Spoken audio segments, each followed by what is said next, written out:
ये है ताज media group और आप देख रहे हैं ताज न्यूज, आईना सच का। भारत के इतिहास में अभी तक ऐसा नहीं हुआ कि राज्य के मुख्यमंत्रियों को पीएम के साथ मंच साझा करने में गुरेज हो या किसी राज्यपाल को सुप्रीम कोर्ट से गुहार लगानी पड़ी हो कि उन्हें पद छोड़ने के लिए मजबूर किया जा रहा है। अब तक राजनेताओं पर नकेल सिर्फ कोर्ट लगाता रहा, लेकिन अब जजों की नियुक्ति अपने हाथ में लेकर सरकार ने कैसा समझदारी वाला कदम उठाया है। क्या हमारे देशवासी अभी इस कदम की गंभीरता को समझ पाए हैं? आप इस घटनाक्रम को कुछ इस तरह समझें। पहले महाराष्ट्र के शोलापुर में मुख्यमंत्री पृथ्वीराज चौहान की हुटिंग, फिर हरियाणा के कैथल में भूपेंद्र सिंह हुड्डा और उसके बाद झारखंड के रांची में हेमंत सोरेन की हुटिंग। इसे क्या कहेंगे? क्या अति उत्साह में है भाजपा समर्थित जनता? क्या सरकारी कार्यक्रमों में ऐसा होना चाहिए? शायद नहीं। सीएम तो किसी भी पार्टी का हो सकता है, वो राज्य का प्रतिनिधि होता है और प्रधानमंत्री देश का। फिर इस हुटिंग का क्या अर्थ निकाला जाए? ये बात अलग है कि पीएम साहब ने खड़े होकर लोगों से शांत रहने की अपील की, लेकिन उन्होंने जनता से ये नहीं कहा कि उनके कार्यक्रम में ऐसा नहीं होना चाहिए। बेहद अचंभे की बात है कि राजनीति से ऊपर उठकर विकास की बात और संघीय ढांचे का सम्मान करने वाले पीएम साहब इसका मौन समर्थन कर रहे थे। आखिर चुप क्यों हैं भारत के माननीय पीएम साहब? इसी पर करेंगे महिला मंच में बातचीत शहर की जानी मानी राजनीतिक महिलाओं के साथ। क्या है इस चुप्पी का राज?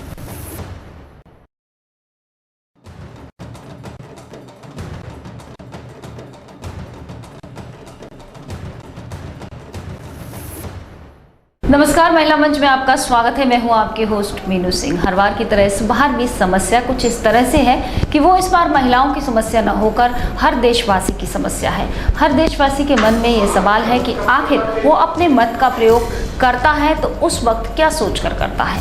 क्या इसलिए करता है कि राजनीति में तमाम तरह की बातें उसे सुनने को मिलती हैं? क्या इसलिए करता है कि राजनीति की जो अच्छी और बुरी चीजें हैं वो उसे दिखाई दें? क्या वो इसलिए करता है अपने मत का प्रयोग कि राजनीति के जो ओहदेदार लोग, नेता लोग बैठे हैं, जो हमारे बड़े बड़े सफेद पोश लोग बैठे हैं, वो हमें चाहे जिस तरीके से घुमाएं और हम उनके साथ घूमते नजर आए अगले 5 सालों तक? इसी बात पर आज इस समय कुछ ऐसी घटना हुई है पिछले एक हफ्ते के अंदर जिसमें कि हर देशवासी कुछ सोचने के लिए मजबूर हो गया है। यूं तो राजनीति में तमाम तरह की घटनाएं होती हैं, लेकिन जब देश के प्रधानमंत्री एक मंच पर मौजूद हों और साथ ही साथ मौजूद हों उस प्रदेश के सीएम, और जब एक सीएम उठे भाषण देने के लिए तो प्रधानमंत्री की मौजूदगी में सीएम के भाषण के लिए जनता हुटिंग करने लगे। हुटिंग यानी हू ले ले या नारेबाजी से जाना जा सकता है। तो इसे आप क्या कहेंगे? क्या उस वक्त देश के प्रधानमंत्री या यूं कहें कि मोदी जी, जो कि अच्छे दिन आने का दावा करने के साथ ही इस देश की सबसे बड़ी कुर्सी पर बैठे थे, उनका दायित्व नहीं था कि कुछ संबोधन वो इस बात के लिए भी करते? उन्होंने सिर्फ हाथ हिला करके इशारा किया बैठ जाने के लिए। ये एक सरकारी कार्यक्रम थे और इसमें किसी तरह की कोई जनता की मौजूदगी नहीं थी, कोई रैली नहीं थी, लेकिन फिर भी प्रधानमंत्री नरेंद्र मोदी ने सिर्फ हाथ हिलाकर ही जनता को या कार्यकर्ताओं को बैठ जाने के लिए बोला। आखिर ऐसा क्यों किया?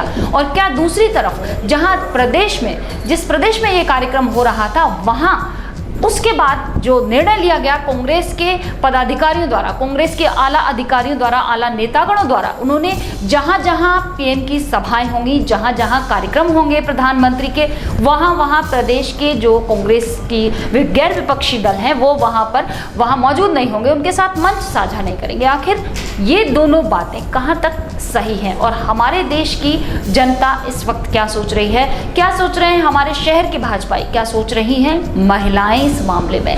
क्यों चुप्पी साधी है नरेंद्र मोदी ने इस पूरे मामले पर? आखिर उनकी मंशा क्या है? देशवासियों को सही दिशा देने की या फिर अपनी पार्टी को मजबूत करने की? एक तरफ तो प्रधानमंत्री जी कहते हैं कि सीएम और पीएम की टीम बननी चाहिए और दूसरी तरफ उनकी चुप्पी। इसी बात पर मौजूद हैं आज हमारे स्टूडियो में हमारे अतिथि, जो बात करेंगे कि आखिर क्या है इस चुप्पी के पीछे का राज। यूं तो मैंने बहुत सारी बातें आपके सामने कह दी हैं और संदर्भ लास्ट में यही निकल कर आएगा कि ऐसा तो होता ही रहा है, होता ही रहेगा, लेकिन फिर भी चर्चा करने में क्या बुराई है। क्या सोच रहे हैं हमारे शहरवासी, क्या सोच रही हैं हमारी राजनीतिक महिलाएं और क्या सोच रहे हैं सभ्य समाज के सभ्य लोग। आप भी हमारे इस प्रोग्राम में फ़ोन कर सकते हैं 688845 पर। सबसे पहले हमारे स्टूडियो में मौजूद अतिथियों से आपका स्वागत कराते हैं। शुरुआत करेंगे डॉक्टर संजीव शर्मा जी से। स्वागत है संजीव जी आपका, क्योंकि आप शिक्षक हैं, प्रोफेसर हैं और आपने भी शायद किसी न किसी को अपने मत का प्रयोग तो किया ही होगा। अभी अभी चुनाव निकल के गए हैं, आपने अपने मत का प्रयोग क्या सोच कर किया था कि क्या ये सब देखने के लिए, या आपके दिल में कहीं था कि अच्छे दिन आएंगे? देखिए, ऐसा है कि जब बात आती है कि हम किसी पार्टी विशेष को चुनते हैं ये सोच करके कि वो आने वाले 5 साल के लिए हम पर राज करेंगे, हकीकत ये है कि हम कहीं भी ये नहीं सोचते कि वो हम पर राज्य करेंगे। हम ये सोच करके चलते हैं कि 5 साल के अंदर इस देश में या प्रदेश में कुछ ऐसा होगा जिससे प्रत्यक्ष या अप्रत्यक्ष रूप से उसको लाभ होगा। मैं एज ए गवर्नमेंट सर्वेंट सोचूं तो मैं ये सोचता हूँ कि हो सकता है बहुत अच्छी सैलरी आ जाए, हो सकता है कोई एक अच्छा सेटअप तैयार हो जाए, हो सकता है कि एक अच्छा सिस्टम तैयार हो जाए। तो आदमी ये सोच करके वोट करने जाता है, ना कि ये सोच करके कि मेरा नेता कल को मेरे साथ क्या चीजें करेगा। बिल्कुल संजीव जी, बिल्कुल आपके पास वापस लौटेंगे। हमारी दूसरी अतिथि भी बैठी हुई हैं, भाजपा नेत्री हैं अपर्णा सिंह जी। अपर्णा जी स्वागत है आपका। आपके पास सवालों के लिए आने से पहले हमारे एक और अतिथि हमारे साथ बैठी हुई हैं, कांग्रेस नेत्री हैं डॉक्टर मधुरिमा शर्मा जी। स्वागत है मधुरिमा जी आपका। पहला सवाल संजीव जी से हुआ, आपने सुना। अब दूसरा सवाल आपसे। प्रधानमंत्री जी के मंच पर जो कुछ हुआ, प्रधानमंत्री जी जम्मू कश्मीर गए, उसके बाद महाराष्ट्र गए शोलापुर में, उसके बाद हरियाणा में गए, वहाँ भी हुटिंग हुई सीएम की, पीएम की नहीं, और उसके बाद झारखंड में गए, वहाँ भी सोरेन जी की हुटिंग हुई। आप क्या सोचती हैं कि क्या ये उचित था? मैं थोड़ा सा बात को थोड़ा विस्तार से कहना चाहूँगी कि देश की आज़ादी 1947 के बाद कांग्रेस ने लंबे समय तक शासन किया, बिल्कुल फ़ायदा भी बहुत उठाया, और वो फायदा जनता के सेवक बनकर के कोई फायदा निजी कभी भी नहीं, ऐसा कांग्रेस ने। ये बात अलग है कि गांधी परिवार अभी तक वहाँ पीएम पद के लिए उम्मीदवार के रूप में भी खड़ा रहता है। मैं बिल्कुल ये आपकी बात आगे कहूँगी कि जो गांधी परिवार है उसे केवल चंद लोग नहीं चाहते, देश की करोड़ों जनता चाहती। बिल्कुल, हम भी चाहते हैं। अब मैं ये कह रही थी कि आपने अगर इतिहास उठा के देखा जाए 2014 से पहले तमाम ऐसे दौर आए जब कि कांग्रेस की सरकार नहीं रही, चाहे उनका बहुत पीरियड था, लेकिन कभी क्या इतिहास में ऐसा उल्लेख आया कि वहाँ जो प्रधानमंत्री जी की मौजूदगी में, और अगर कांग्रेस की सरकार है और दूसरे दल की सरकार किसी प्रदेश में है, तो मुझे तो फिलहाल याद नहीं आता, हो सकता है कोई छोटी मोटी ऐसी घटना हो जिसका इतिहास में जिक्र हो, लेकिन जहाँ तक मैं राजनीति की एक पाठक भी हूँ, एक दर्शक भी हूँ, दोनों लिहाज से सोचती हूँ, मुझे ऐसी कोई घटना याद नहीं आती या ऐसी हुटिंग हुई हो। लेकिन इतना ज़रूर कहूँगी कि देश के वर्तमान प्रधानमंत्री, हिंदुस्तान जो सबसे लोकतंत्र का सबसे बड़ा विश्व का लोकतंत्र है, उसको ऐसी नई नई सौगातें देते चले जा रहे हैं जो घटनाएं कभी भी नहीं सोची जा सकती हैं, उन घटनाओं को सामने लाना। इसमें पूरी तरीके से मैं कहना चाहती हूँ और आरोप लगाना चाहती हूँ कि प्रधानमंत्री जी की जो अपना नजरिया है, वो नजरिया उस पर कहीं ना जी कहीं। बिल्कुल मधुरिमा जी, आपकी बात ज़रूर आगे बढ़ाऊंगी मैं, लेकिन उससे पहले अपर्णा जी से पूछूंगी कि क्या आपकी क्या सोच है जो मधुरिमा जी ने कहा कि इस तरह से जो आरोप लगाना चाह रही है मैं उसका खंडन करूँगी। बिल्कुल करिए। मैं इसलिए करूँगी क्योंकि देखिए पब्लिक की दिलों में जो जगह बनाई है वो नरेंद्र मोदी जी ने बनाई है। बिल्कुल बनाई है, इसीलिए पब्लिक मोदी मोदी बोलती है। बिल्कुल, जो वो वोटिंग हो रही है वो पब्लिक अपनी मर्जी से कर रही है, क्योंकि बाकी जो सीएम है उन्होंने वहाँ पब्लिक, अपर्णा जी वहाँ पब्लिक नहीं थी, वो एक सरकारी कार्यक्रम था। उस सरकारी कार्यक्रम में भाजपा के कार्यकर्ता भी होंगे, प्रदेश सरकार के यहाँ कार्यक्रम था, प्रदेश सरकार के भी कार्यकर्ता होंगे, पब्लिक भी होगी, लेकिन जो वोटिंग हुई होगी वो किसके द्वारा हुई होगी, ये एक समझने वाली बात है। जो वोटिंग हुई जो नारेबाजी हुई होगी वो किसके द्वारा हुई? वो किसी की षड्यंत्र भी हो सकती है, षड्यंत्र बिल्कुल, वो किसी की चाल हो सकती है, क्योंकि उभरते हुए के खिलाफ बहुत से लोग खड़े हो जाते हैं, खासकर वो लोग खड़े हो जाते हैं जो हार रहे होते हैं या हार रहे होते हैं या जिनका जनता के दिलों में से विश्वास बिल्कुल मिट चुका होता है। अच्छा, बिल्कुल ठीक है। ये सब हुटिंग हुई, उसके बाद में एक स्टेटमेंट आता है हेमंत सोरेन जी का, जो ये कहते हैं कि प्रधानमंत्री जी एक तरफ तो संघीय ढांचे की बात करते हैं, एक तरफ सीएम पीएम की टीम की बात करते हैं, और दूसरी तरफ वो ये कह रहे हैं कि ये संघीय ढांचे का बलात्कार हुआ था। क्या ये शब्द राजनीति की भाषा में सही था हेमंत सोरेन जी का? क्या कहेंगे आप इस पर? राजनीतिक भाषा में इस तरह के शब्द इस्तेमाल होने चाहिए? देखिए, उन्होंने जो कुछ कहा वो काफ़ी सोच समझ कर कहा, जिसके अर्थ काफ़ी गहरे हैं। हाँ, तो उन अर्थों पर जरा प्रकाश डालने का कष्ट कीजिए। उन पर प्रकाश हम नहीं डालेंगे, वो आने वाले समय पर आपको खुद ब खुद सामने आएंगे। संजीव जी, आप बताइए क्या कहना चाहेंगे इस मामले में आप? क्या अब आप ये देखिए, आपके सामने कांग्रेस और भाजपा दोनों के पक्ष हैं। क्या कांग्रेस का ये निर्णय लेना कि अब आगे ऐसे कार्यक्रमों में नहीं जाएंगे जहां पर कि प्रधानमंत्री जी होंगे और वहां उनकी गवर्नमेंट चल रही होगी प्रदेश में, वो मंच साझा नहीं करेंगे, क्या ये उचित है? और क्या भाजपा के द्वारा सीएम की हुटिंग उचित है?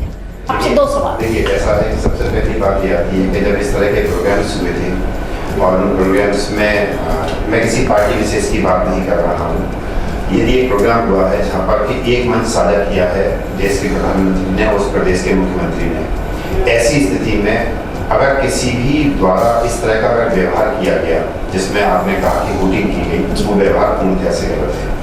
देखिए, जब आप किसी व्यक्ति को मंच पर बैठाते हैं तो आप ये सोच करके मंच पर बैठाते हैं कि वो व्यक्ति सम्मानीय है, उसका दर्जा इस समाज में काफ़ी ऊपर है, तभी आप उसे मंच पर बैठाते हैं। एक बार जब आपने उस व्यक्ति को मंच पर बिठा दिया और मंच पर बिठा करके अगर आप उस तरह की वोटिंग करते हैं तो ये चीज़ गलत थी।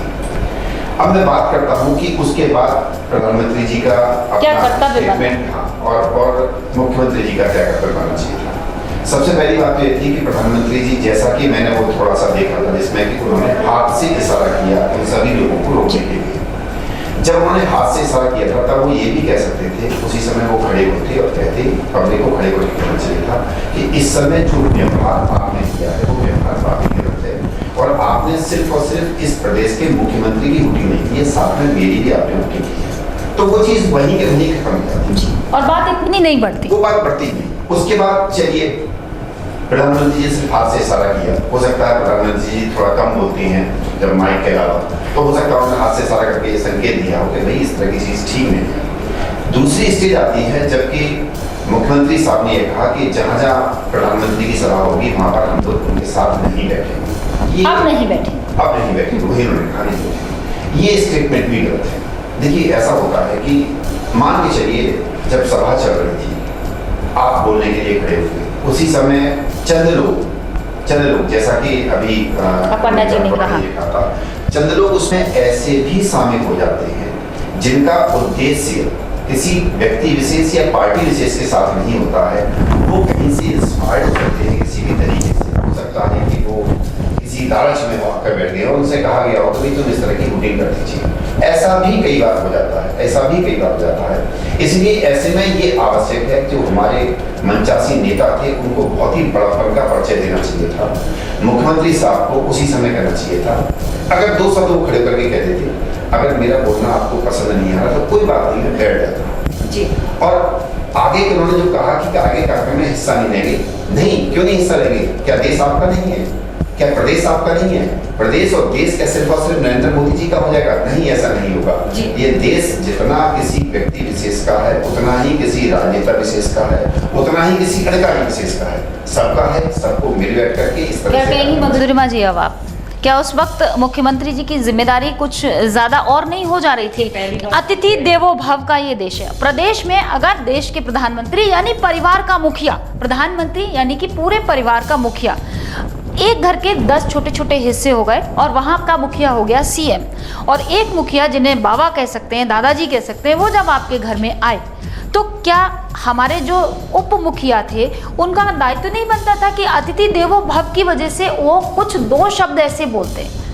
देखिए, मैं ना कि ये कहना चाह कि हम मंच साझा नहीं करें। ये बात तो आप यहाँ राजनीति करने आए थे जी। मतलब ये कार्यक्रम साझा कार्यक्रम था, हिंदुस्तान के प्रधानमंत्री थे और प्रदेश के मुख्यमंत्री थे।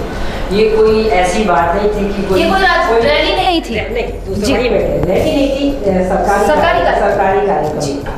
ऐसे कार्यक्रम में आप निश्चित मानिए कि जो मतलब जिस प्रकार से वर्तमान प्रधानमंत्री की जो पिछली सभाएं हुई हैं चुनाव के दौरान, उन चुनाव की सभाओं को देखते हुए वो चुनावी सभाएं थी। नहीं, देखते हुए उनके स्वभाव के अनुरूप, और जो पीछे देखिए ऐसा नहीं होता कि वो सरकारी कार्यक्रम था तो हमारी बेसिक हैबिट छूट जाएगी। हमारी जो हैबिट है वो छूट जाएगी। वो तो वहाँ जापान में भी जाएंगे, अमेरिका भी जाएंगे और अभी 15 आदमियों को ले जाएंगे और वहाँ पे भी करा देंगे। ये आपने देखा नहीं नेपाल में क्या किया? कि ये प्रायोजित कार्यक्रम था। बिल्कुल प्रायोजित नहीं, डेफिनेटली प्रायोजित कार्यक्रम था। आप जानते नहीं है, मैं नहीं जानती हूँ, देश नहीं जानता, देश के लोग नहीं जानते हैं कि वो किस प्रतिमा जी आपके आरोप सही है, लेकिन मैं एक बात पूछना चाहती हूँ आपसे कि प्रदेश के सीएम यानी मुख्यमंत्री का ये फर्ज होता है कि अगर देश के प्रधानमंत्री आते हैं तो वो उन्हें हवाई अड्डे पर रिसीव कर घरेलू कार्यक्रम में थोड़ी थे, राजनीतिक कार्यक्रम में थे। अगर देश का प्रधानमंत्री वहाँ के प्रदेश के मुखिया को बुला के इस प्रकार के कार्यक्रम कराएगा तो किसकी समझ में नहीं आएगा, क्यों जाएगा? ये तो कोई एकेडमिक कार्यक्रम थोड़ी ना संजीव भाई कि वहाँ पर हम खड़े हो जाते हैं। नहीं, देखिए ऐसा है ना, जो प्रदेश सरकार है ना, जो बड़े-बड़े पाठ पढ़ाए गए चुनावी सभाएं से और नहीं वो चलते भी इसी पर है। वो सर्वे भवंतु सूचना पे चलते भी इसी तर्ज पर है। चल रहा है, ये देश की जनता जान चुकी है कि 3 महीने पूरे नहीं हुए और आने वाले समय में इतनी जल्दी जानेगी। आपको तो 60 साल हुए, आपको तो 60 साल हुए, तब भी जनता नहीं जानी। आज जनता ने खारिज कर दिया सीधे 60 साल और 3 महीने की आप गिनती कर रही है। आप लोगों को किया, नहीं आप लोगों को किया, आप लोगों को किया। कभी देश की जनता ने इन्हें 5 साल में अटल बिहारी वाजपेयी के चेहरा देख करके वोट दिया, उसके बाद में क्या हुआ? इंतजार करते रहे। ये आपका वो तभी तो अडवाणी का मौका दे रहे हैं। संजीव जी क्या कर रहे हैं? अडवाणी जी को मुरली मनोहर जोशी को रास्ता दिखा गया। मैडम, जो प्रदेश सरकार के जो मुखिया हैं वो हमेशा ही मुसीबत में भाग खड़े होते हैं। तभी उन्होंने कहा हम मंच साझा नहीं करेंगे। ऐसा है मैडम, वो कभी किसी चीज को फेस नहीं करते, वो किसी भी चीज को फेस नहीं कर सकते। वो देखिए ऐसा मैडम ऐसा है कि जब आपने कहा कि देखिए आप कह रहे हैं कि 60 सालों से हम उन्हें देखते आए थे। देखिए अगर हम पिछले 60 सालों का इतिहास उठा करके देखें तो जो प्रॉब्लम्स क्रिएट हुई हैं वो पिछले 15-20 साल में ज़्यादा क्रिएट हुई हैं आपके सामने। अदरवाइज उससे पहले कांग्रेस शासन कर रही थी, अच्छा शासन कर रही थी, कहीं कोई दिक्कत नहीं थी, देश ऊंचाइयां छू रहा था। ऐसी बात नहीं है देश आज ऊंचाइयां नहीं छू रहा, आज भी देश ऊंचाइयां छू रहा है।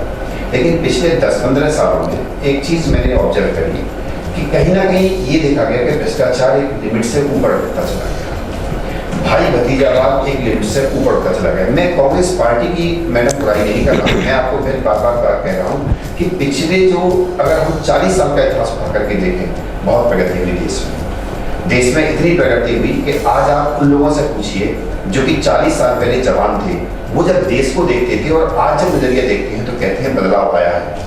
देखिए कांग्रेस सरकार के पीरियड में ऐसा नहीं है कि इंफ्रास्ट्रक्चर डेवलपमेंट ना हुआ हो, बहुत हुआ, सड़कें भी खूब बनी, चाहे वो बीजेपी की देन थी चाहे वो कांग्रेस की कंटिन्यूएशन की देन थी, ये बात नहीं है। सबसे इंपॉर्टेंट बात है कि पिछले 10-12 सालों में भ्रष्टाचार नहीं कितना बढ़ गया।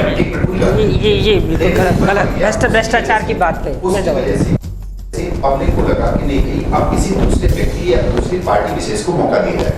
क्योंकि भाजपा में शुरू से लेकर के आज तक आप देखिए तो हमेशा व्यक्ति विशेष रहा होगा, चाहे वो अटल बिहारी वाजपेयी का इलेक्शन रहा हो, चाहे वो नरेंद्र मोदी का इलेक्शन रहा हो। तो चीजें आज इस लेवल पर आई हैं, लोगों ने नरेंद्र मोदी के साथ विश्वास जगाया है। ऐसे में थोड़ा जरूरी बनता है कि हम उनको समय दें, देखें चीज़ों को। आप ये उम्मीद ना करें कि 3 महीने के अंदर कोई जादू की छड़ी से चीज़ें बदल जाएंगी, ऐसा नहीं हो सकता। अपमान नहीं है। एक मिनट, मैं कांग्रेस की तरफ से भी थोड़ा बोलना चाहूंगी। क्या ये राज्य का अपमान नहीं है? नहीं, मैडम राज्य की वहाँ की लाखों जनता, करोड़ों जनता का अपमान है। ये तो मैडम ठीक बिल्कुल सही है, आपने सही कहा, आपने सही कहा मैडम, उनका अपमान बिल्कुल नहीं है। अगर कोई दूसरा षड्यंत्र करता है तो इसमें उनका किस बात का? सबसे बड़ा षड्यंत्रकारी तो कोई हो ही नहीं सकता। कांग्रेस से बड़ा षड्यंत्रकारी कोई हो ही नहीं सकता। अरे वो तो वोट भी वोट भी रो के मांगते हैं। मैडम एक मिनट मेरी बात सुन लीजिए। आपने चलिए आपका रिजल्ट देखो, आपका रिजल्ट। अरे आप जनता के डिसीजन को नहीं आप जनता के डिसीजन को कैसे गलत कह सकते हैं? आप जनता के डिसीजन को कैसे गलत कह सकते हैं? आप जनता के डिसीजन को गलत नहीं कह सकती।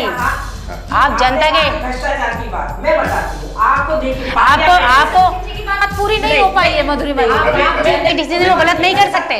कोई भी यहाँ बैठा कोई भी जनता के डिसीजन को गलत नहीं कर सकता। उसने स्पष्ट बहुमत में जिताया है। देखिए मैडम, आपने बड़ी अच्छी बात कही, हाँ, बहुत अच्छी हाँ, बात कही, बिल्कुल हाँ। आपने बहुत अच्छी बात कही। आपने कहा कि इस तरह का षड्यंत्र किया गया या षड्यंत्र करवाया गया। मेरा एक प्रश्न है, षड्यंत्र किया किसने? आपने कहा कोई भी कर सकता है। आप एक मिनट, आपने दोनों ने कहा कि भाई, मैडम ने कहा, मधुरिमा मैडम ने कहा कि सभा में बुला करके हूटिंग कराना एक षड्यंत्र के तहत हुआ। वो षड्यंत्र करने वाले लोग कौन थे तो वो उसी राज्य के अपोजिशन के हो सकते हैं। से तो कोई व्यक्ति आया नहीं, अपोजिशन के हो सकते हैं। कोई व्यक्ति आया नहीं। वो सब है ना अपना जी ने ये तो कह दिया भाई, कुछ लोग दिल्ली से चलो, कुछ लोग यूपी से चलो, कुछ लोग मध्य प्रदेश से चलो, ये तो कहा नहीं गया।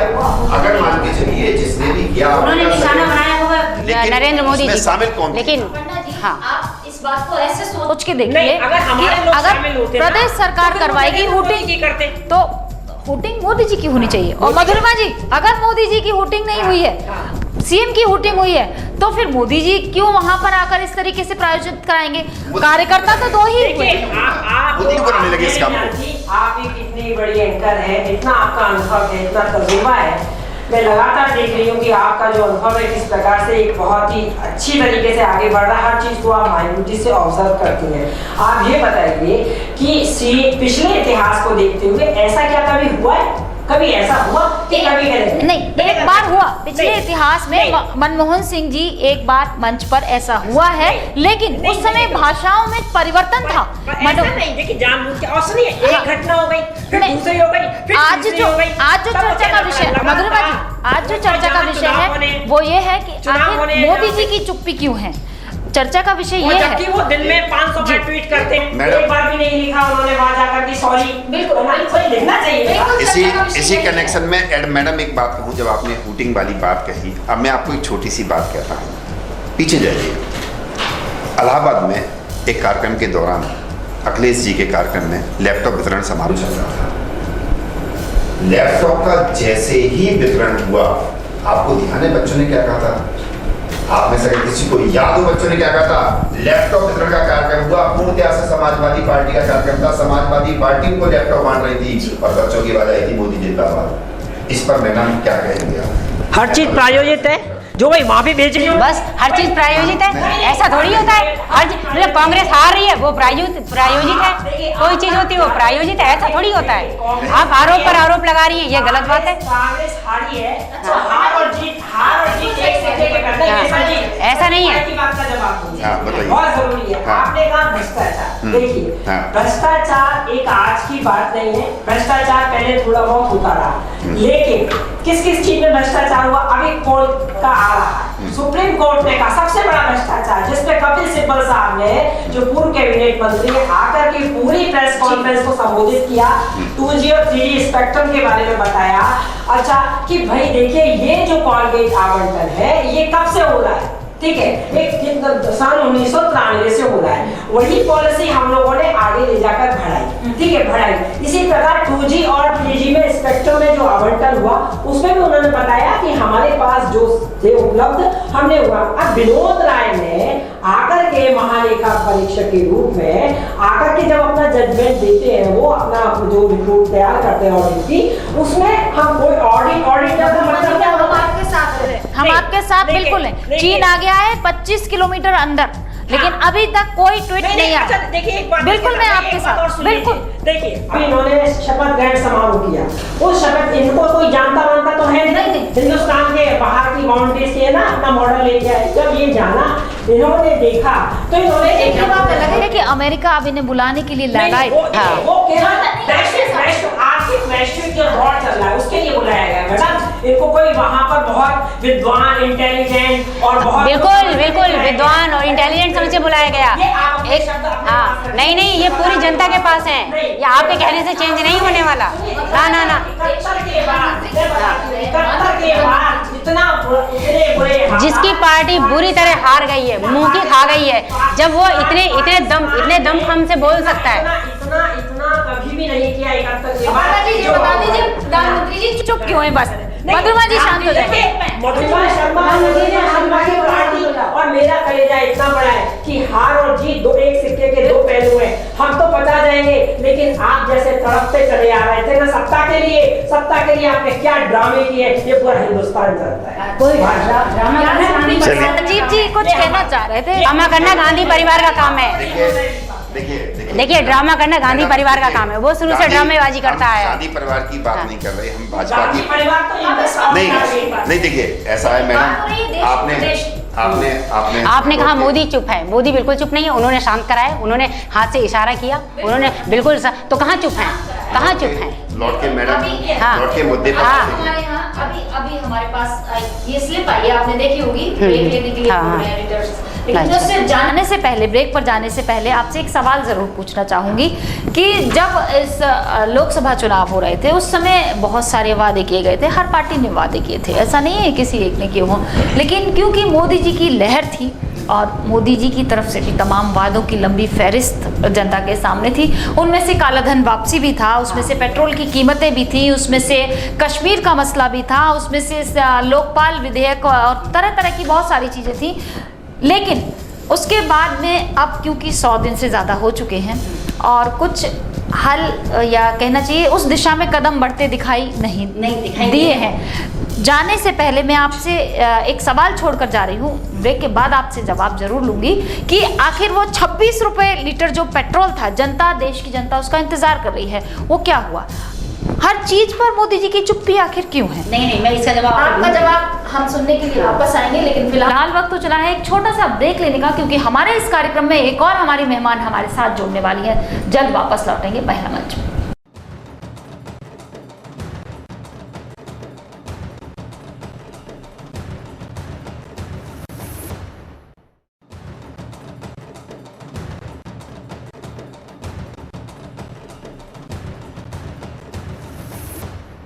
और ब्रेक के बाद एक बार फिर से स्वागत है आपका महिला मंच में। चर्चा हो रही थी कि आखिर नरेंद्र मोदी जी की चुप्पी का क्या राज है। तमाम तरह के योद्धा हमारे स्टूडियो में मौजूद हैं, अपनी अपनी बात रख रहे हैं। भाजपा से अपर्णा जी हैं, संजीव जी जनता की तरफ से हैं, मधुरिमा जी कांग्रेस की तरफ से हैं। तो हमारे साथ एक और नई मेहमान जुड़ चुकी हैं, डॉक्टर रीता भट्टाचार्य जी, स्वागत है आपका। आप अभी थोड़ी देर पहले ही हमसे जुड़ी हैं और आप देख रही थी इतनी देर से कि प्रोग्राम में क्या चल रहा है। हमारा सवाल ब्रेक पे जाने से पहले अपर्णा जी से था, संजीव जी से था। हम जानना चाह रहे थे कि जो चुनावी वादे हुए थे, जो चुनावी कहना चाहिए बड़े बड़े सौगातें मिलने की बात हुई थी चुनाव में जनता को, उसमें पेट्रोल भी शामिल था, उसमें कश्मीर का मामला भी था, उसमें धारा 370 खत्म होने की बात थी, उसमें बहुत सारी चीज़ें ऐसी थी जो काला धन 5 लाख करोड़ पड़ा हुआ है वो भी वापस आएगा। लेकिन इन सब के बावजूद भी एक रोज नई कहानी निकल कर सामने आ रही है। मोदी जी के सामने बहुत सारी चुनौतियां हैं, बहुत अच्छे देश के प्रधानमंत्री, हम सब मानते हैं 2 दशक बाद पूर्ण बहुमत से देश की सत्ता संभाली है जिन्होंने, तो बेहद लोकप्रिय प्रधानमंत्री हैं, जरूर हैं, लेकिन आखिर वो इस मामले में चुप क्यों हैं? क्यों 26 रुपये लीटर पेट्रोल जिस जनता इंतजार कर रही है वो नहीं हो पाया? देखिए वो किसी भी मामले में चुप नहीं है, आप लोग थोड़ा तसल्ली रखिए। उन्होंने जो वादे किए हैं वो उनको पूरा करेंगे और वो उनको पूरा करने की रणनीति बना रहे हैं और वो कुछ समय बाद आप लोगों के सामने होंगी। मदरसा जी, ये क्या कारण है कि जो भी पीएम की कुर्सी पर बैठता है वो मौन हो जाता है, चाहे वो मनमोहन सिंह हो, चाहे वो नहीं, मनमोहन के मौन में और यह मोदी जी के मौन में बहुत अंतर है। वो रणनीतियां बना रहे हैं, वो देश के लिए अच्छा सोच रहे हैं इसलिए मौन है, वो अपना काम कर रहे हैं इसलिए मौन है। मनमोहन सिंह जी देश के लिए अच्छा नहीं सोच रहे थे। जी बिल्कुल कर रहे थे इसलिए मौन है। नहीं सुनिए, ये उन्होंने खुद ही कह दी, मनमोहन सिंह जी वो सोनिया जी के डर से मौन से, आप सुनिए, और नरेंद्र मोदी जी जनता के डर से मौन। नहीं, आरएसएस के कार्यालय, आरएसएस के नागपुर के कार्यालय के डर, भागवत के डर से, भागवत के डर से, मोस्टर भागवत के डर से। मंत्रों की खेती नहीं करते हैं जी। और सुनिए, अभी बोया और अभी 4 दिन बाद रिजल्ट काट लिया। अभी आपने सभी प्रोग्राम में जुड़ी है और उनको बहुत तेज हंसी आ रही है। उन्होंने, आप तसल्ली रखिए, उन्होंने जो कहा है वो सब वो पूरा करेंगे। आपको कहना चाहती हूँ आपके इस चैनल के माध्यम से कि इन्होंने खुद ही कह दिया, मनमोहन सिंह जी और वर्तमान प्रधानमंत्री में एक बहुत बड़ा अंतर है। मनमोहन सिंह जी कि मनमोहन सिंह जी कठपुतली थे, गवर्नर थे, मनमोहन जी कठपुतली थे, मनमोहन जी कठपुतली थे, मनमोहन जी रिमोट थे, केवल रिमोट, सिर्फ रिमोट थे, वो सिर्फ रिमोट थे। प्रधानमंत्री प्रधानमंत्री से बहुत ज्यादा आईक्यू में बैठेंगे, लेकिन नहीं बैठेंगे। ऐसे जनता ने बाहर कर दिया। आप कैसे तरफदारी कर रही हैं? जनता ने बाहर कर दिया उनको, पब्लिक ने बाहर कर दिया। पब्लिक महान, देखिए इतिहास जब भी लिखा जाएगा मनमोहन सिंह जी का नाम स्वर्ण अक्षरों में लिखा जाएगा, अर्थशास्त्री, लेकिन नहीं लिखा जाएगा ऐसे प्रधानमंत्री का नाम जो समाज को, देश को बांट के चलता है। आपने चर्चा सुनी, गुलामों में लिखा जाएगा। नहीं, बिल्कुल नहीं, उनका अपना नहीं है, उनका अपना कोई वजूद नहीं था। सवाल ये है कि आखिर जनता से जो वादे किए गए थे उस पर चुप्पी क्यों है? जी रीता जी सुनिए, आप भारतीय जनता पार्टी से, वो मैम कांग्रेस, ठीक है। हो सकता है कि तीसरा व्यक्ति अगर आता है तो वो सपा से होगा, बसपा से होगा। सभी अपने घर में, यानी कि मैं ये कहूँगी अपने मुखिया को अच्छा ही बोलेंगे, ठीक है। हो सकता ये तो निष्ठा है दलों की। नहीं, निष्ठा वाली बात नहीं। लेकिन कभी आपने ये देखा है कि काम देखना आम चाहिए। जनता पे नहीं, देखिए ऐसा मैं ये नहीं कहूँगी जिसने जो वर्क किया है वो देखना नहीं किया है। बहुत सब लोग कुर्सी पे बैठ जाते हैं। नहीं, अभी 3 ही महीने हुए हैं।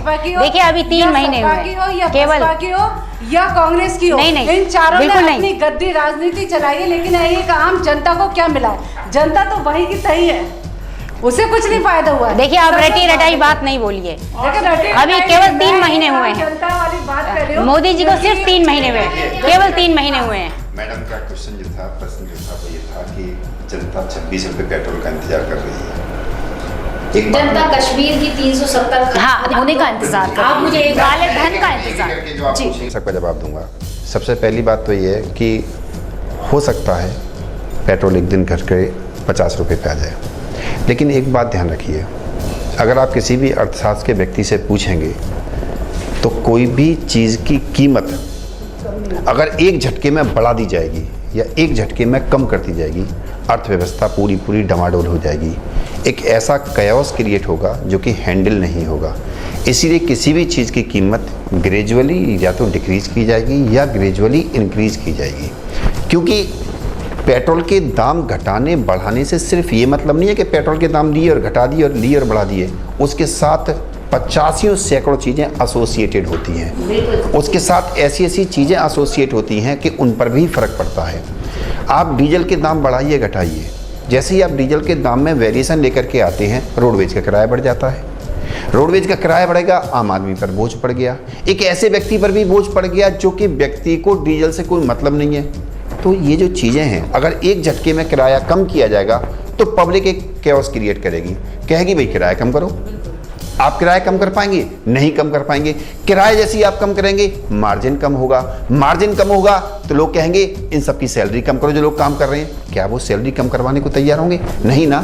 चीज़ें ऐसे नहीं होती, चीज़ें ग्रेजुअली चेंज की जाती हैं। बिल्कुल संजीव, लेकिन फिर इस तरह के वादे जनता से क्यों किए जाते हैं? बिल्कुल ठीक है, आप बिल्कुल ठीक, बिल्कुल ठीक। आपने ये बात तो बिल्कुल सच है। एक छोटी सी बात और जोड़ दूं संजीव जी के साथ में कि मतलब जो पूरा बजट था उसके बाद में मेन बजट आया 16.5%। अभी आपको कैसे मालूम कि जनता के साथ धोखा हो गया? आप ये कैसे कह सकते हैं कि जनता के साथ धोखा हो गया? 2.5 रुपए प्रति लीटर पेट्रोल, 3 चीज एक साथ बढ़ी और उन्होंने तीनों चीज का जनता से कितना तेजी से वायदा किया। धीरे धीरे बढ़े क्या बहुत। कांग्रेस ने कितना बढ़ा दिया आपने देखा? कांग्रेस की लिस्ट है आपके पास? पेट्रोल का पैसा कम हुआ है मैडम, पेट्रोल पैसा कम हुआ है। पेट्रोल का पैसा पहले 2.5 रुपया पहले बढ़ा था, मैं बता दूं आपको, याद करके 2.5 रुपया पहले बढ़ा था इन्हीं महीनों में, और उसके बाद में पहले फिर 75 पैसे, फिर 1 रुपया, फिर गद्दी जाने से पहले तो थोड़ी सी वो होती है ना, कम हो जाती है। उसकी वजह से बढ़ा। सत्ता से पहले जो वायदे किए जाते हैं पब्लिक से पब्लिक जानती है कि उनमें कितनी सच्चाई है। आप काफी समय से, जब से मैंने आपको देखा उससे पहले से आप राजनीति में हैं, आप ये तो मानेंगी कि एक मकान की तरह हमारे देश की सत्ता है, हमारे देशवासी हैं, हमारे नेतागण हैं। एक मकान जब हम खड़ा करते हैं तो उस वक्त वो उस तरीके से खड़ा होता है जिस वक्त जरूरत जैसी होती है। पहले ज़माना था टाइल्स का, ईंटों का, तो मकान में टाइल्स ईंटें नहीं लगती थी। फिर ज़माना आया पत्थरों का, फिर मकान में पत्थर लगने चालू हो गए, और अब ज़माना आ गया फिर से बड़े बड़े टाइल्स का, अब फिर से वही चीज़ आने लगी। अब ज़माना आ गया बहुमंजिला इमारतों का, फिर से अब बहुमंजिला इमारतें बनने लगी। उसी तरह से देश में चीज़ें तो पहले से तैयार हो चुकी हैं ना, चीजें तो पहले से बन चुकी हैं, मकान की जमीन पहले से, यानी कि कांग्रेस ने जमीन दे दी है भाजपा को, अब उस पर जो खड़ा हो रहा है स्ट्रक्चर, दुर्भाग्य यही है कि हमने बुनियाद रखी, मंजिल भी खड़ी करी, ये उस पे देखिए, सुनिए, उस पे भी देखिए आया ना, उस पे भी ये चल करके कोई बना, जितनी नीतियां कांग्रेस ने बताई। देखिए छोटा सा उदाहरण देती हूँ, इन्होंने कहा, हमने कहा चुनाव जयपुर अधिवेशन में बताया कि जो सिलेंडर है 12 कर दीजिए, इन्होंने कल कहा कैबिनेट के फैसले किए, सुनिए उन्होंने 12 हो गए सिलेंडर, 12 तो हो गए थे, उन्होंने कहा कर दिए थे, 1 महीने में 1 सिलेंडर ले लो, जनरली वो तो 9 दे रहे थे, वो तो 9 सिलेंडर दे रहे थे। इसमें